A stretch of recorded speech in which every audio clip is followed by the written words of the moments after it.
Tapos yung mga alaga ko, yung pusa ko guys, hinanap ko talaga guys, kasi ang aming alaga dito guys, kumplito na dyan guys, may injection yan kasi nag-iikot yung barangay. Kaya pag mawala sila guys, hinahanap ko talaga, kasi yung mga pusa ko guys, puro lalaki talaga, naghanap ng babae. Ako naman guys, walis na ako ngayon ha.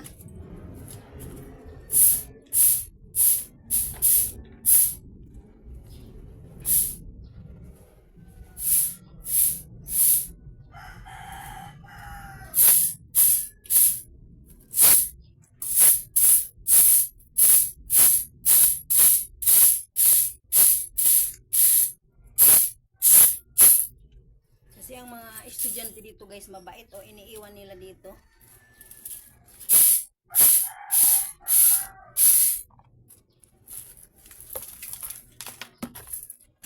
Maraming salamat ulit sa lahat talaga na nagpalo sa akin, sa aking pamilya. Thank you.